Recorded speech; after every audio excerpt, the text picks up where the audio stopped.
that shit up, Quay.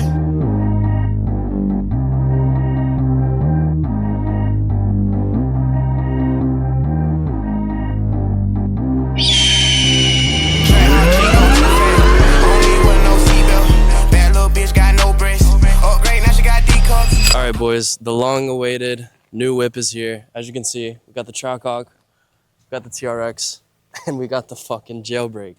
We pretty much are Thanos of the Mopars at this point, just collecting the Mopars like Infinity Stones. And I'm super excited to show you guys the Trackhawk, but I want to talk to you guys about some shit that I went through over the last 10 months. Something that I haven't posted about, not many of you know about, but if you've been following me for a while, you know at one point I got rid of a lot of stuff. I left the country. So today I want to talk to you guys about that stuff because I feel like I'm in the right position to do it. And I feel like a lot of you could probably learn from some of the mistakes that I've made at a young age, making a lot of money. So we're going to jump straight into it. I appreciate you guys for checking in, and I really hope you guys enjoy this video. If you've ever preyed on my fucking downfall, you're going to enjoy this video. As most of you know, not even 10 months ago, I was running a multi-six-figure-a-month agency. I had the McLaren, I had the high-rise, I had the lifestyle, I had, flying private, traveling with pretty much any girl that I wanted, and just literally doing whatever the fuck I wanted to do. This one business decision made me lose everything. I had to sell the fucking McLaren. I got out of the high-rise, I left the country, and I was left with no business. I had to essentially restart my agency from the ground up because the business decision that I had made was an agency buyout, but we got merged into one big agency. I essentially just trusted the wrong people. I put my trust in these guys that I thought, I could really do business with and succeed with and go far with. And the best way to put it is I just trusted the wrong guys. And, I put all of my eggs in one basket. I thought that this agency buyout was going to be essentially what made me even, more richer and wealthier than I already was. And I thought I was going to just make so much more money from this. But it turned out after, 6 months of being in the buyout, I realized I'm pretty much fucked. This agency revenue isn't covering what my expenses once were being covered by when I had the agency running by myself. And I ended up selling the McLaren. I moved to Colombia. And as much as I wish I could say I did that for shits and giggles, I really didn't. It was just because I couldn't maintain the lifestyle that I had built for myself after the last 6 years. And it's just so crazy to think that one decision brought me back as close to ground zero as I've ever been since I've been on my entrepreneur journey. One decision, trusting one business partner, trusting one business guy, led up to me literally having to give up the entire beautiful lifestyle that I built for myself. It was so fucked. It hurt me more within my ego than it hurt me in reality, just because, I grew up in Georgia. I grew up in a small town. I was raised by my dad. Me and my dad had to move in with my grandma. It was just me, my dad, and my grandma. My dad worked for the county. He was probably making $32K a year. And I only know this because he had a bad car wreck, and, the defendant of the court case was he's trying to ask for more than his yearly salary, to be paid out. So I was like, damn, my dad's only making that much money a year, And I do have to say, my dad did really well. Maybe he couldn't give me everything I wanted, but one thing that I will say, coming from that environment of not being able to just get everything that I wanted and not being able to just have all the other cool shit that the kids had in school, it instilled such a drive in me that I needed to be successful and I needed to make money.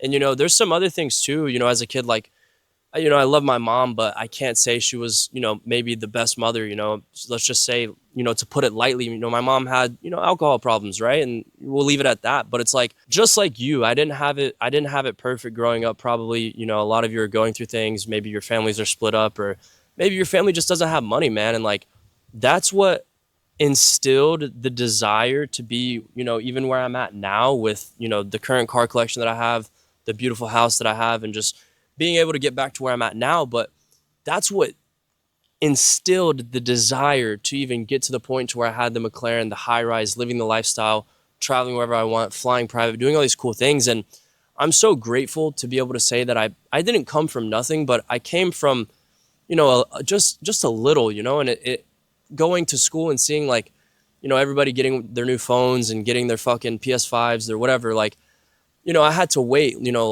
maybe 6 months to a year after any of the new cool shit dropped, just because it took time for my dad to be able to even afford that shit, you know? And I remember one day I was in my room, and this is what really like woke me up to the whole fact of like being able to do whatever I want and like work from wherever I want. Is I remember seeing the FaZe Clan kids move into a house in New York. These fucking teenagers playing video games literally moved into a house in New York off of playing video games.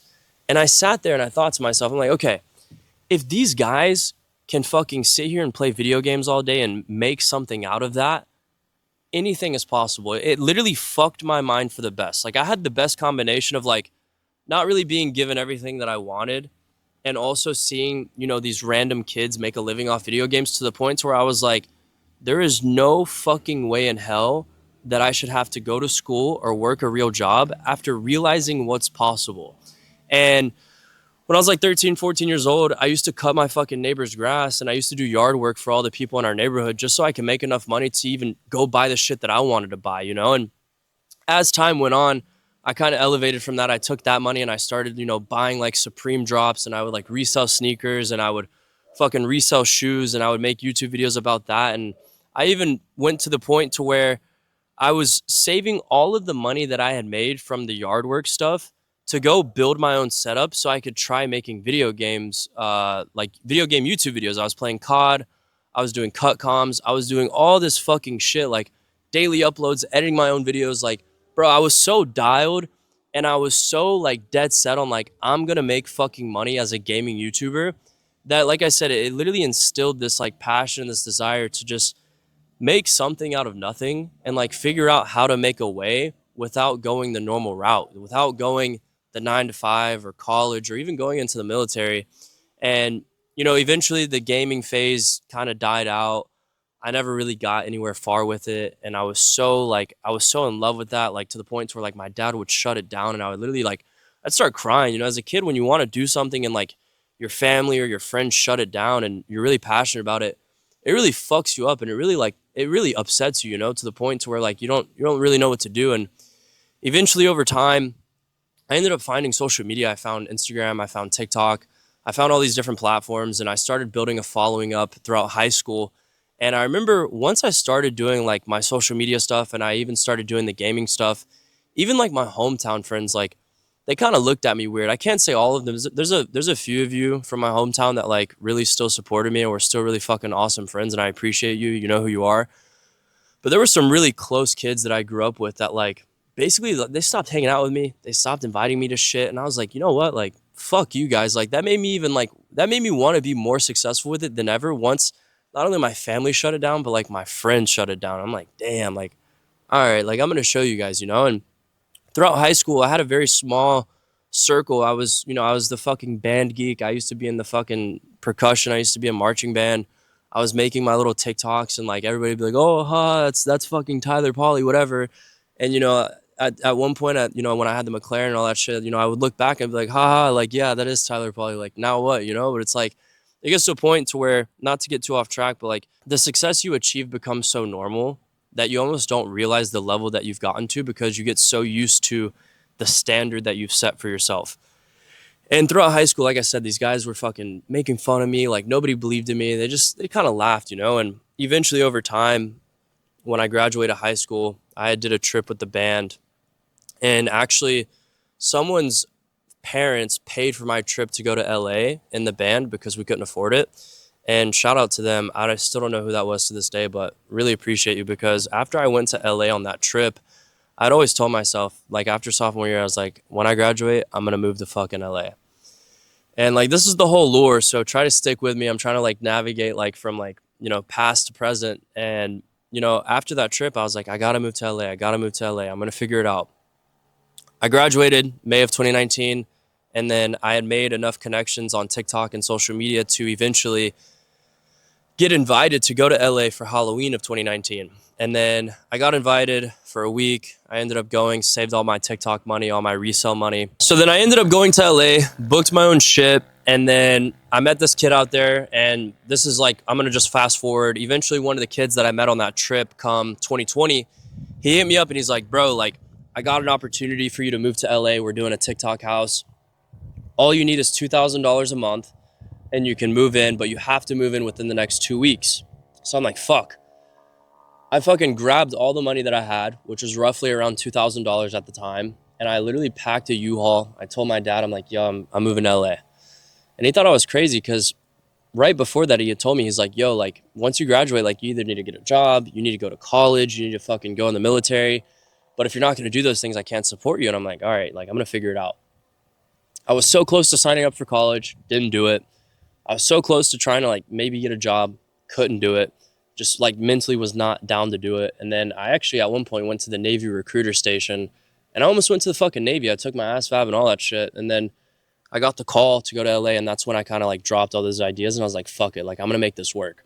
Long story short, drove to LA 2020, 2K to my name, 2K of rent that first month. And then I ended up landing like a Fashion Nova deal on my TikTok that covered my rent for the next like 5-6 months that we were in LA.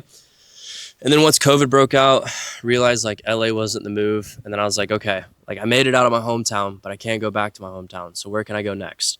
Eventually moved to Miami. Long story short, Miami, Orlando between like 2020, 2021, and 2022. And then mid 2021, I got connected with this girl. She was obviously like, you know, a porn star. And I remember telling myself, I'm like, I see an opportunity.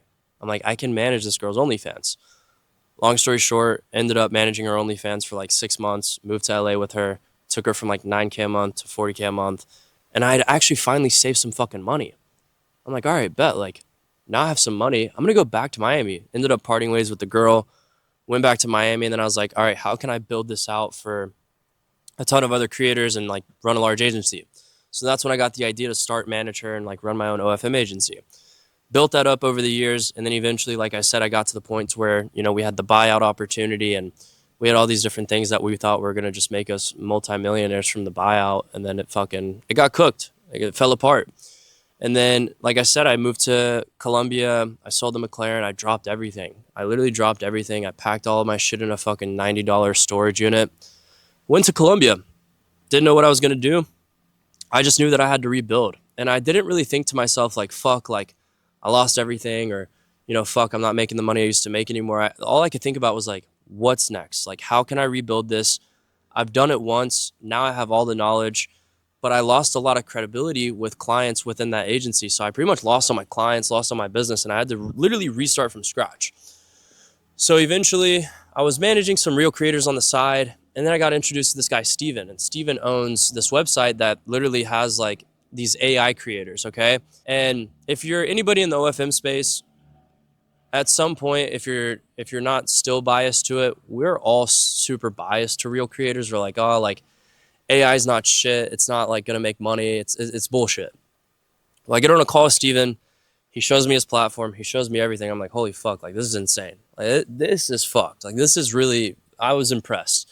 And it took me from being biased against real creators because, you know, if you're not new here, you've heard me talk about it so much. Like the opportunity at stake with the free AI creators is just so unreal. And like, to be very transparent with you guys, like once I took the opportunity to start managing the AI creators and get on board with the platform as a whole, that's when I was able to like really start getting back up on my feet. And, you know, when I was in Colombia, I was just grinding. I wasn't partying. I wasn't, you know, fucking bitches or anything. I was literally there to just like get my mind right. Like I had to get out of Miami. I had to leave the country, bro. Like I had to isolate myself. And in that isolation, I realized like, okay, I see a new opportunity, this opportunity with the free AI creators. And I had like a gut feeling. I'm like, bro, like nobody else is doing this. Nobody else is all in on this. Like I think I need to do it. And then eventually I went all in on it, like my first month in Colombia. And then by month 3, I said, fuck it. I moved back to Miami and then I bought the jailbreak. And I remember a lot of people were like, oh, like, check, you fucking sold the McLaren and you downgraded and you got the jailbreak, you got a Hellcat. Like, what the fuck, bro? Like, check fell off, whatever. And then I didn't even post the TRX. And then eventually I got the fucking TRX. Never even posted that. And then here we are now. I have the fucking Trackhawk, I have the TRX, and I have the jailbreak. The main reason I'm back here in this position with these cars, with the house, with basically the lifestyle back again, is because there's one thing that I couldn't do, and that was stop. Like that was, I couldn't stop. I couldn't quit. I could only keep going. And like, even as I'm filming this video right now, I'm literally sick as a fucking dog, but I have to film this video for you guys because I've had this shit on my chest for a while now. And I think it's good for you guys to know that, like, you know, you guys only see the highlight reel, bro. Like, none of you saw this shit of me losing everything. None of you really knew the real reason why I sold all my shit and, like, had to, like, go through all these fucking, like, trials and fucking, you know, tribulations just to get back even on my feet now. And for those of you that are like, oh, you know, you downgraded, like, you know, respectfully, like, fuck you, because now I'm sitting on fucking $300,000 worth of fucking Mopars, you know? Like, if I want to in 3 to 6 months, I'll go and get a 720. Like, it's not that big of a deal, but I wanted to switch it up, you know, and I wanted to enjoy some other cars. I mean, at the end of the day, I'm from Atlanta, I'm from Georgia, so it's like, you know, like, I wanted to have a little Hellcat, a little Trackhawk, whatever. So, you know, that's like what really happened over the last 10 months. And I essentially went from being rich to being broke to being rich again. And the moral, like the moral of the story and the root of everything of, you know, this whole timeline is I just kept going. Like, I didn't think about, oh, I lost everything. Like, what am I going to do? No, I was just like, bro, I lost everything. Fuck. All right. Like, now it's time to rebuild. Like, all right, what's the next play? What's the next move? And now because of that, here we are, right? I got the fucking, I've been wanting iced out Cuban. I got the fucking iced out Cuban again, you know?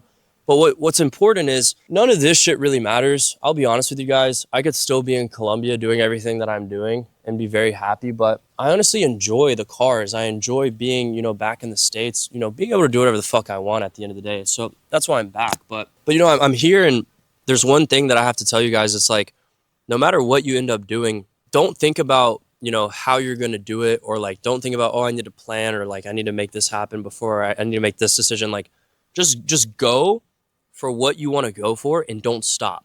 As long as you don't stop, you will be fine. You will eventually get there. As long as you just keep going, you don't have to worry about, you know, what the final destination is, because eventually you're going to get to the destination that you want. Just focus on starting. That's all you can do. And once you start, don't stop. The craziest part about all of this is I had a gut feeling with the AI creators, right? And that's what really got me back on my feet, was like taking this opportunity of being able to get a creator for free, not have to pay for a course, not have to pay for a fucking tool or some mentorship, which is fine. But a lot of the mentorships in the AI, you know, side of things don't really provide any value. And a lot of that shit's fluff numbers, if I'm being honest with you guys. And if there's one thing that I can say to you guys that either want to make money online, or, you know, you want to figure out how to either live the lifestyle or just travel and live your own fucking dope ass lifestyle, look into AI creators. Look into AICreatorMarketplace.com. You don't have to show your face. Nobody has to know what you're doing. They literally hand you the blueprint. They hand you the creator. They hand you the knowledge. They literally just give you everything for free, and then they take a percentage of what you make. So you don't have to pay anything up front, right?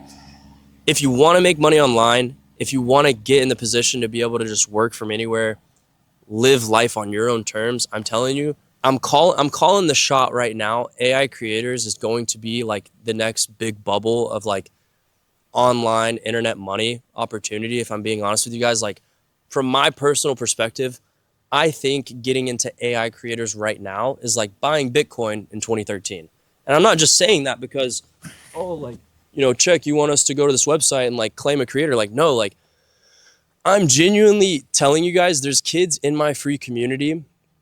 A kid in Greece right now is making fucking 15, 20K a month with an AI creator. And he's speaking Greek. He's not even targeting the US market. So if you know anything about audience and you know anything about managing these creators, you know, managing creators outside the US audience is very hard. And for somebody to be making 15 to 20 to 30K off the Greek market alone says a lot, right? A lot of this video, I really just wanted to explain to you guys like the reality, the harsh fucking reality of entrepreneurship and, you know, maybe bad business deals going south and trusting the wrong people.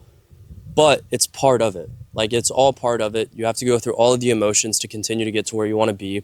And if you're not willing to face those emotions or, you know, face those fucking like errors, you're not going to make it and you're not cut out for it. But if you're willing to face all of the issues that are put in front of you and push past them, you will make it. And I can guarantee you that because I'm a product of that. I went from broke to rich to broke to rich again. And I'm telling you, I can go broke 20 more times and I'll still make it right back to where I was before, if not further, because each time you learn a lesson or you go through failure, as long as you apply what you learned from that fucking failure to your life moving forward, you either won't have that same failure again, or you'll push past what you went through before, and maybe you just have bigger problems over time. I mean, at the end of the day, one thing you guys need to understand is the more money you make, the more problems you're going to have. Maybe it's not the problems that, like, the normal people have, but a lot of you don't realize, like, everybody's like, oh, well, once you have enough money, like, you're fine. No, like, you just have more shit to throw money at, is the best way to put it. Like, once you have more money, there's just more things that you have to keep putting money in or throwing money at to keep moving forward, so you don't have to be held up by certain things.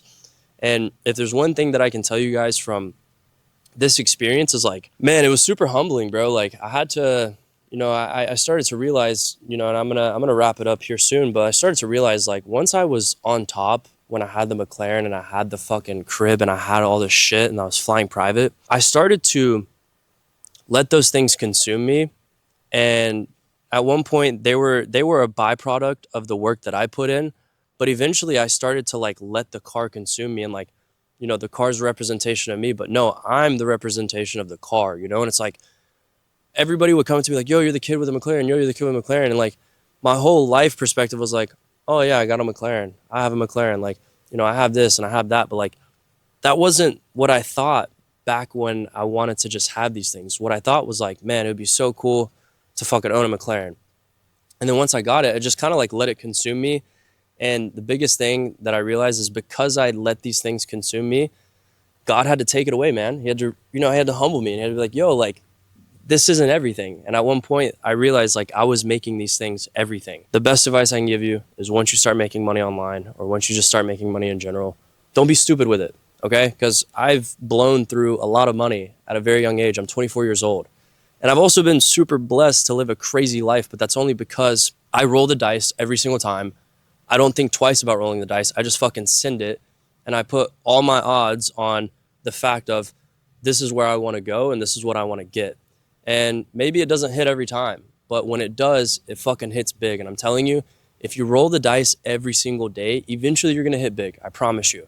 Some days you're going to take fucking huge L's, but if you roll the dice every single day, there's going to be 1, 2, 3, or 4 days that you hit really big, and you won't ever have to keep rolling the dice. But if you're anybody like me, rolling the dice is just, like, what we do. Like, I love rolling the dice. I will forever roll the dice because I just like taking risks, and I know what's on the other side of taking risks. So if you're watching this and you want to get into something, but you don't want to take any risk necessarily, you want to have low barrier to entry and low risk, I'm telling you right now, check out the website down below in the description.